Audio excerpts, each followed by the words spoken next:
So in the previous lesson, we have learned more about how we form, how we tend to choose the groups na sasalihan natin o kaya naman pagpili natin sa mga leaders natin at kung sino ang may kapangyarihan sa loob ng isang grupo. And now, we will be proceeding with the performance of a group. Paano nagbibigay ng effort ang isang individual o kaya naman ang member ng grupo sa isang task na ibinigay. Let's say for example, you are in a research proposal project and then ano yung mga effort na ibinibigay natin to really give our best para dun sa output na ibinibigay.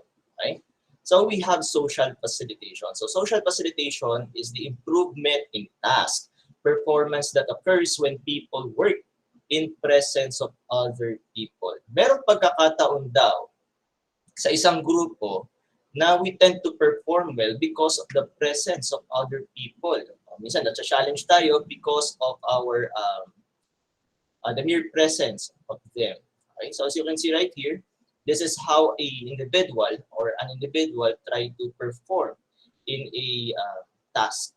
Okay? Let's say for example, an individual knows well the task. So likely, he will perform well o kaya naman the performance would improve. Paano naman po kapag hindi alam o likely hindi po kabisado yung gagawin niya? So performance will likely decline. Okay, for the first time in our class, magkakaroon tayo ng video presentation. Okay, panoorin natin. Anong ibig sabihin nito? Tingnan natin na.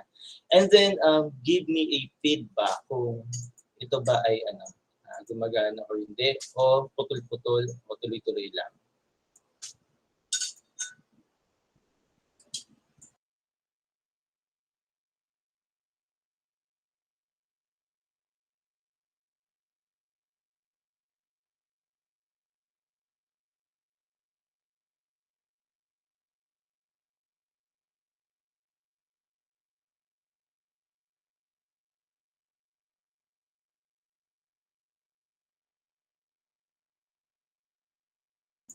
And so napanood natin kanong ibig sabihin ng social facilitation with the existence of other people or individuals or likely our friends, we tend to perform well in a task. So let's say for example, sino sa inyo yung mga naglalaro ng online games that you prefer yung mga kaibigan ninyo o kaya naman yung mga katulad ninyo na merong talent o kaya naman mahuhusay sa paglalaro. Yan. Okay naman. Sino naman dito yung mas gusto nila na mag-isa lang sila na naglalaro? Halimbawa, meron kayong rank game na tinatawag. So, ibig sabihin, maglalaro kayo on your own o kaya naman, you would choose yung mga random gamers halimbawa. So, ano yung preferred ninyo?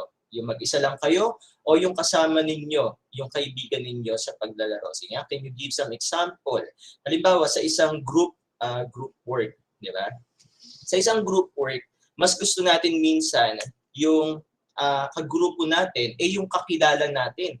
Ayaw natin nung medyo hindi na masyado natin kakilala in terms of performance. Depende po sir kung good influence or bad influence po.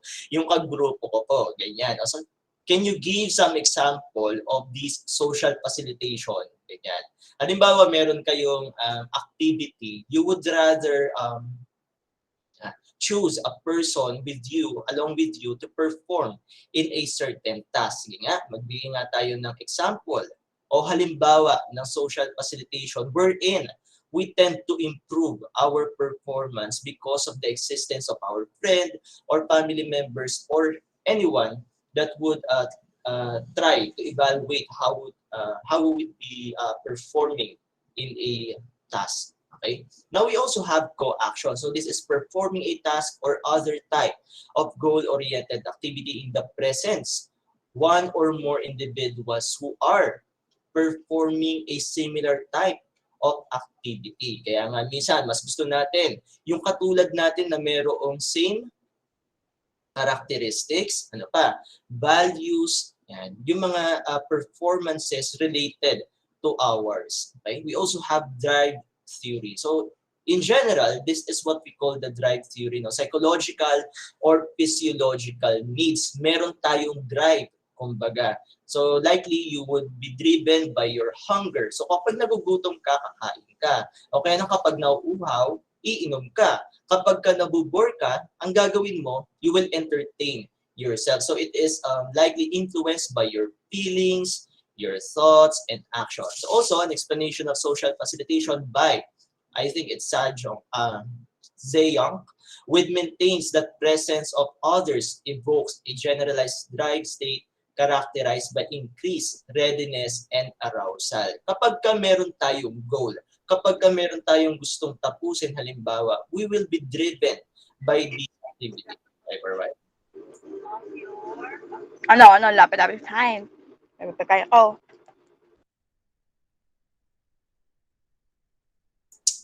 All right. So this is what we call the drive theory. Yan. We are being driven by our drives. Ano yung mga drives natin? Halimbawa, sige nga, magbigay nga kayo ng example ng mga drives ninyo. Sir, ako po, nagugutom po ako ngayon. Kaya po habang nagkaklase po kayo, kumakain po ako. Halimbawa, sir, nauuhaw po ako time first, iinom po muna ako. Kaya naman, sir, gustong-gusto ko na po mandigaw. Yan, liligawan ko na po. Sir, halimbawa po, ano pa ba yung drive natin? We want to belong, ganyan. So, sir, gusto ko po meron po mga kaibigan. So, yan, you will be driven by this action. Kaya naman, sir, gusto ko po makapagtapos ng pag-aaral. Kaya kahit na anong hirap po ng online class, kahit na napakarami po ninyong pinapagawa, yan, tatapusin ko po yan, sir. Yan, lahat po ng assignment po, sir, tinapos ko na po. May papagawa pa po ba kayo, sir? So next one, yan. Panoorin na naman natin to. Okay, nood tayo ulit. Wait lang. Alright, sige, magbigay kayo ng example again ng inyong mga drive at paano ninyo ito sinusolusyonan.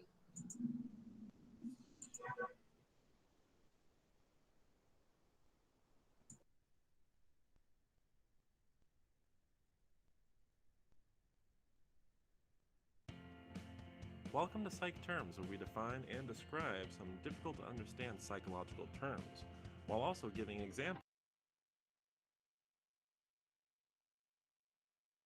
that might be able to illustrate them in a different light.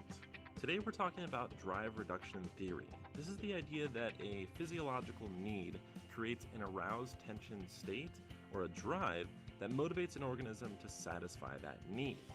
So we all have physiological needs, whether it's trying to get out of the heat, maybe we're hungry, or maybe we're just thirsty. And those create motivated states, or a drive, such as hunger or thirst. That really pushes us to reduce that need. So with drive reduction theory, when our physiological needs increase, so does our physiological drive to reduce it. Now, this concept really goes hand in hand with the idea of homeostasis, or a tendency to maintain a balanced or constant internal state. This is the regulation of any aspect of body chemistry, such as blood glucose, around a particular level. So when we're hungry, when we're thirsty, when our body temperature is too high or too low, sometimes we require other things to help mediate that and bring it back to balance, or a baseline. Whether it is water, or food, or a different type of temperature, it's usually helping us out and bringing us back to homeostasis. Now, not only are we pushed by the needs to reduce our drives, but we're also pulled by incentives. An incentive is a positive or negative environmental stimulus that motivates our behavior. Now, this is usually influenced by our previous experiences or our learning. So if you smell the aroma of freshly cooked food, and that's something that motivates you to quench your hunger, then that's going to be an influencing incentive that pulls you towards it. So for example, let's say you're hungry. That would be your instinctual drive, something that you have to reduce in order to get back to homeostasis, or a baseline. So you would see something like a pizza, smell the aromas coming off that pizza fresh out of the oven, and that would be the incentive. The pizza is pulling you towards it so that you can satisfy or reduce that drive of hunger. Now, when there is both a need and an incentive, we feel strongly driven to reduce that drive. That person that's extremely hungry may pay out more money based upon their hunger because that pizza is in front of them and they can physically see it. Let's use another example. Let's say you're biking, and you've been biking for quite some time, but you still have quite a ways to go. You end up being thirsty because you're overexerting yourself, and you see a water bottle. So you have a particular need, which is thirst, and seeing the water bottle would be the incentive that pulls you towards it. So your need, your incentive, and the drive is to reduce your thirst. So you would take that bottle, you drink it, and through drive reduction theory, everything would have aligned for you to drink and return to homeostasis. According to this example, we can see drive reduction theory at work. So, if we are water deprived, our thirst drives us to drink and to restore our body's normal states. While drive reduction theory doesn't explain all motivations, it's a good explanation for when our physiological needs increase, so do our physiological drives to reduce them.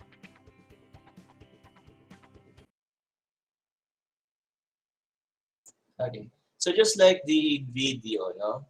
Meron tayong mga tendencies or meron tayong drive to really achieve that goal. So yung napanood naman ninyo, it is a drive reduction theory wherein you have this drive and you have to reduce it to perform what we call homeostasis. Okay, familiar ba kayo sa homeostasis? Yung sinasabi natin sa anatomy and physiology.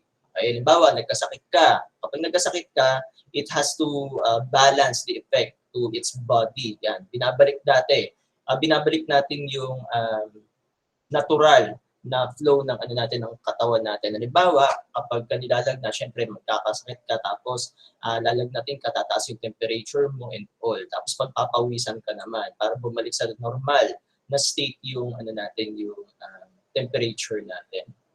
So just like in drive theory, in terms of group dynamics, we tend to have this need, let's say for example, to belong, we have this need to join a group or finish a certain task. Now, if you are really driven by or you are being motivated to finish this task, you are likely to increase your readiness and arousal to finish such activities na tinatawag natin. Alright. So we also have evaluation apprehension theory wherein general concern for how others are evaluating us. Okay? So we try to perceive others, that sometimes we are being perceived or we are being observed by others. So which is why that this apprehension facilitates our performance on simple, well-learned tasks. Yeah. So meron din naman tayong self-presentation theory. So this is an analysis wherein assuming that social facilitation is caused by individuals striving to make a good impression. O, sige, one way or the other. So have you ever experienced this self-presentation para magmukha tayong presentable, magmukha tayong okay sa harap nila ma'am, o kaya magmukha tayong okay sa harap ni sir, o kaya magmukha tayong okay doon sa ano natin, sa nililigawan natin, o kaya doon sa tao na we are trying to please. Yan. So ito yung tinatawag natin na self-presentation. Sige nga, magbigay nga kayo ng example na kung saan you have this tendency to strive for this goal to make a good impression. Halimbawa, kung kayo man ay nandiligaw o kaya naman kayo ay nagpapaligaw, hindi ba? Ang ginagawa natin minsan, we try to change some of the characteristics that is not pleasing. O kaya naman, there are times that we try to present our selves in terms of most presentable way. No? Yan yung ginagawa natin to, self-present. Okay. We also have distraction conflict theory. So attention is divided between other people and tasks. So this attentional conflict increases motivation. Right? So we also have social orientation theory. So it is an analysis for individual differences in social orientation tries to predict when social facilitation will occur. Okay? So in terms of evaluating or monitoring the performances of a group, so we also have electronic performance monitoring o yung tinatawag natin na EPM. So the use of information technology gaya na computer, networks, okay? O kaya naman meron tayong tinatawag na tawag dito yung CCTV, ganyan, sa pinapanood ka halimbawa, to track, analyze, and report information about workers' performance. So usong-uso na ito in terms of work setting. Meron na nakaset up na CCTV, papanoorin kung tama ba. O kaya naman merong recording yung audio natin para malaman. To analyze, of course, our performance or our output in the work.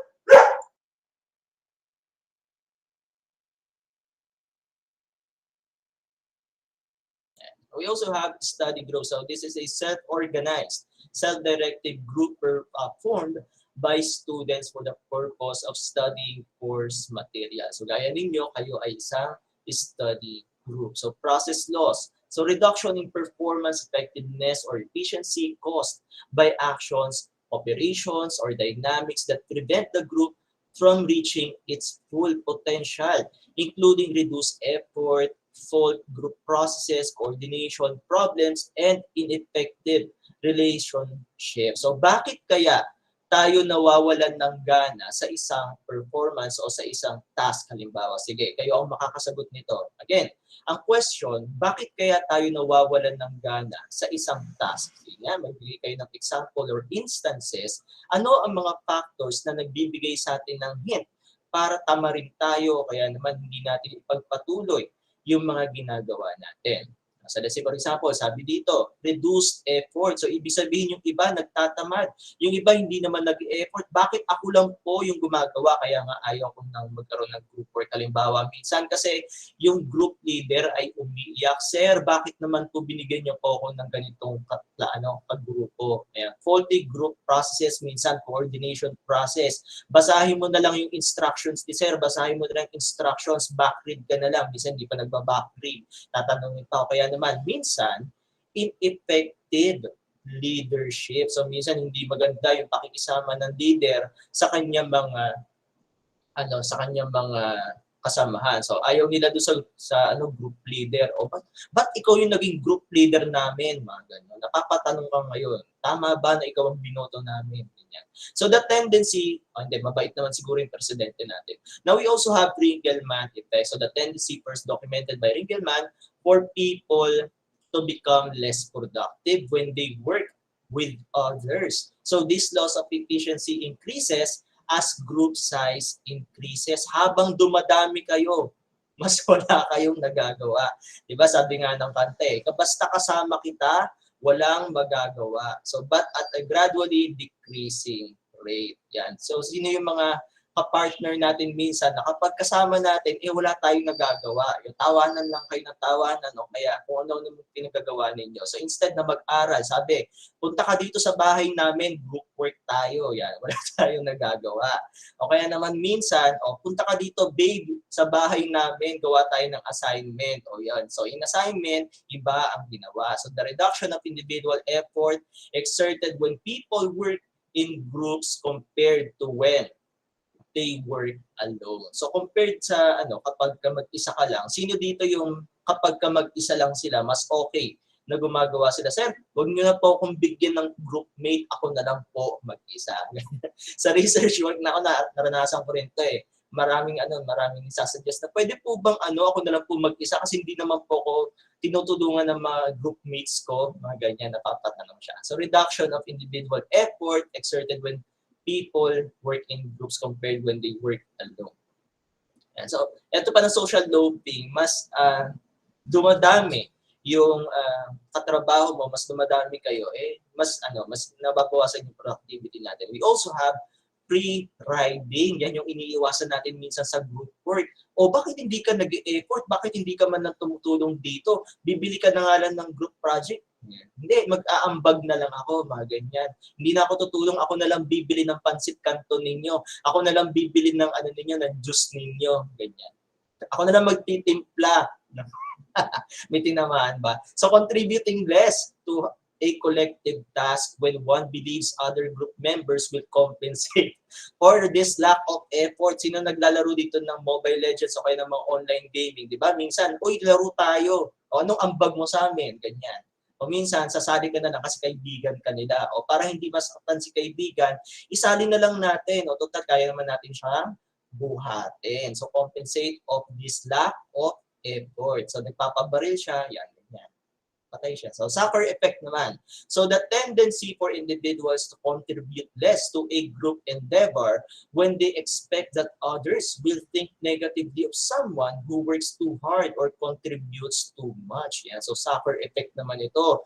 Yan, minsan yung iniisip natin, yung classmate natin, masyadong sip-sip to, masyadong pabida tong okay, masyadong pabida tong classmate ko na to, ganyan. So meron tayong sucker effect minsan, no? So they tend to contribute less because they are expecting someone who is, someone is very effortful dun sa kanyang trabaho. We also have social compensation, no? From the word itself, ganyan. So expend greater effort or important collective task to offset, ibig sabihin bumabawi the anticipated insufficiency. So, halimbawa, naglalaro lang ngayon sa midterm, tapos naghahabol sa finals. O, bakit ka ngayon ka lang pumasok? Matatapos na yung midterm natin. Ganyan. So, social compensation means, sir, na-traffic ko? Yan. So, buong midterm na traffic. Let's say, for example, task demands the effect, the problem, or task features including its divisibility and difficulty have on procedures the groups can use to complete the task.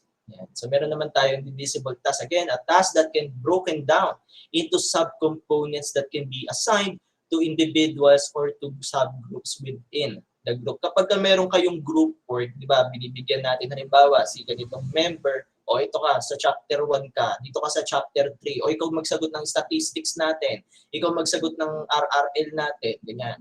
So, ganun yung ginagawa natin. Dinidivide natin into group or members yung mga tasks natin. Now, we also have unitary tasks.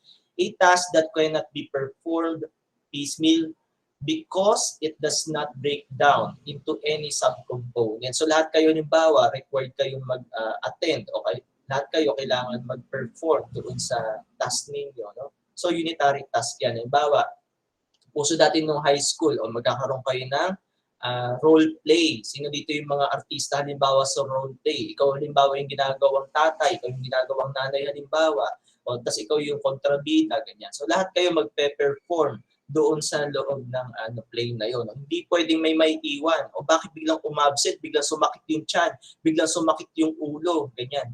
Hindi na po pumasok kasi daw po masakit daw po yung tiyan, ganyan. Magpe-perform halimbawa sa research topic nila, magpe-present, ay hindi po makapasok kasi may lagnat daw po, ganyan. Ay hindi po makapag-recite kasi sira daw po yung microphone, ganyan. Ay hindi po maka-open yung camera kasi po mahina po yung data, ganyan. Ngayon, maximizing task, a task or project that calls for a high rate of production. We also have optimizing task, a task or project that has best solution and outcome. Thus, the quality of group's performance can be judged by comparing the product to a quality defining standard. Meron naman tayong additive task. A task or project that a group can complete by cumulatively combining individual members' inputs. Di ba mas masaya kapag lahat kayo nag-effort, hindi yung isa lang o kaya dalawa lang sila nag-effort, lahat kayo nagtatrabaho. Anong gusto nating gawin doon sa isang member natin na ayaw magtrabaho? Sige nga, kayo nga magbigay ng example. Sir, ako po, kung ako lang masusunod, kung ako lang leader, ito pong gagawin ko dyan sa hindi ko nag-effort. So, compensatory task. A task or project that a group can complete by literally averaging together, so mathematically combining individual member solutions or recommendations. Okay, meron din tayo tinatawag na disjunctive task. So, a task or project that is completed when a single solution, decision, or recommendation is adopted by the group. Yan, halimbawa, merong isang member kayo na merong magandang suggestion. Yan. Nangyari na ba ito sa grupo ninyo, kaya sa task ninyo? Merong isang grupo na, sir, baka mga classmate, ito na lang pwede natin gawing solusyon. Yan. Siya ang nagbigay daan kung bakit naging, bakit naging by pair yung assignment ninyo. So, disjunctive task ang ginagawa ng tao nito. So, meron din tayo tinatawag na intellective task. So, evaluated objectively using normative criterion such as mathematics problem with known solution or spelling of the word. So, siya yung merong kaalaman doon, technically kaalaman doon sa task ninyo. So, halimbawa siya, mas sa kanya mas inclined siya sa paggawa ng statistics through statistical tool So ito yung ipapagawa natin halimbawa sa kanya. Meron din naman tayong judgmental task, a project problem, or other type of task with results that cannot be evaluated objectively because there are no clear criteria to judge them against. So minsan meron mga teacher o kaya meron mga instructors na hindi sure kung paano gigradean kasi yun nga, walang criteria.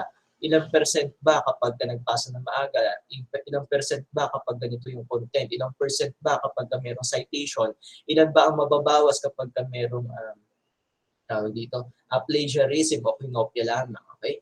So minsan meron tayong tinatawag na conjunctive task, so that is can be completed, a task can be completed successfully only if all group members contribute. Sana all nagko-contribute sa trabaho. Ganyan. Okay, we also have synergy, the combining of two or more independent systems that yields an effect that is greater than the sum of the individual efforts. Yeah. Assembly bonus effect, so producing an outcome as a group that is superior to the results that could have been achieved by a simple aggregation or accumulation of group members' individuals' effort. So likely we tend to compare ourselves with our different group. So a gain in performance that is caused by the way the members fit together to form the work group. So meron din tayong tinatawag na color effect. So increase in performance by groups working on conjunctive tasks. So mas nakikinig tayo sa mga individual opinions and solutions for that problem to really solve the whole agenda. The required persistence but little coordination of effort is likely due to the increased effort expanded by the less capable members. Yeah.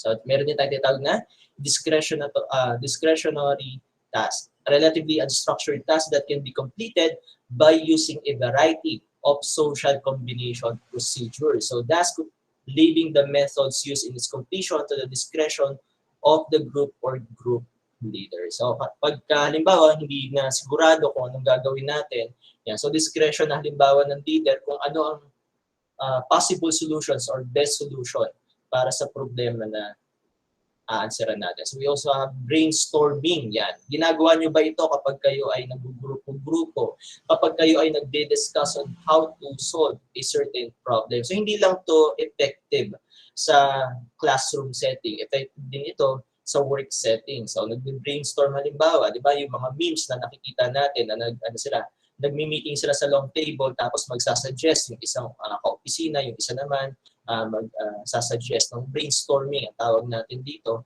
And we try to collaborate with subject matter expert to really solve the problem na hindi natin masagot on our own. So a method for enhancing creativity in groups that calls for heightened expressiveness, postponed evaluation quantity rather than quality, and deliberate attempts to build on earlier ideas. Yan. Meron din naman tayong tinatawag na nominal group. Yan. Nominal, ibig sabihin sa pangalan lang. So a collection of individuals that meets only the most minimal of requirements. So yan.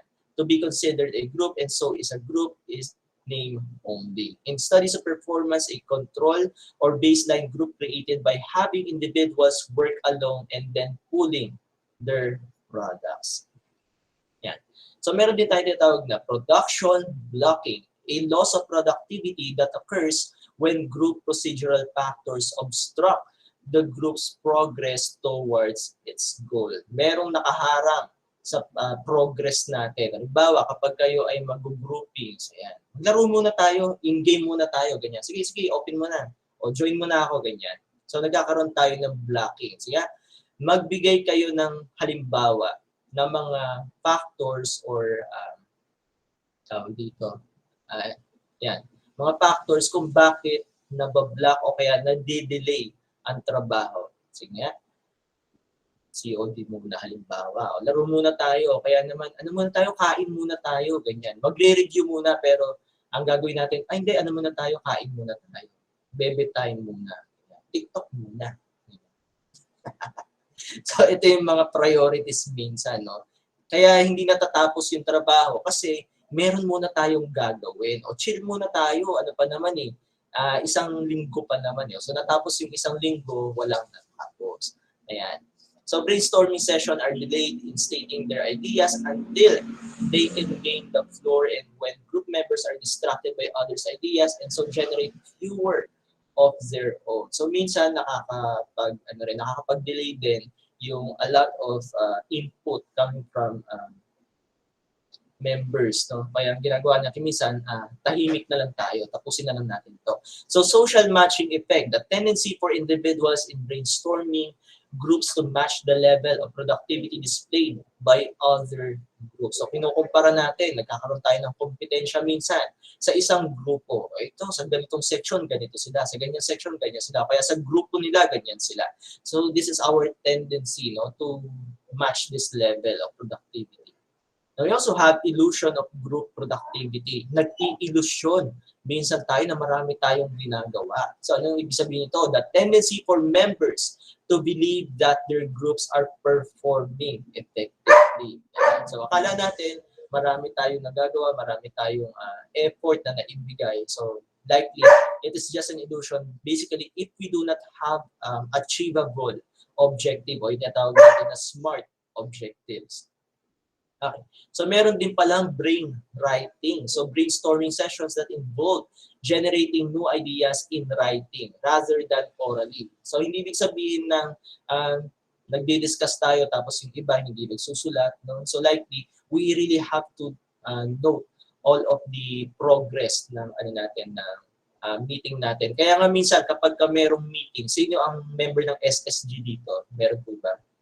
So, di ba kapag nagdi-meeting kayo, merong minutes of meeting. So, likely kapag magdi-discuss kayo next time, alam niyo kung saan kayo huminto. Sa ano yung next agenda ninyo. Usually, by asking members to add their own ideas to a circulating list. Or likely, you would ask your classmates or members to write down their ideas. So, you will collect all of them and then you would construct another solution for the problem. Yan. So, meron din tayong nominal group technique or NGT, a group performance method wherein a face-to-face group session is prefaced by a nominal group phase during which individuals work alone to generate ideas.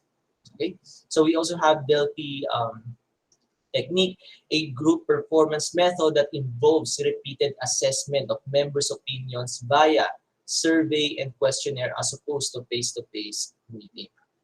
So nagpapa-survey o kaya naman meron tayong questionnaire involved to know the opinion of our group members. And lastly, we have electronic brainstorming. So generating ideas and solving problems using computer-based communications. Let's say, for example, you are using now Facebook Messenger o kaya naman Google Meet. Ano pa ba yung ginagawa natin?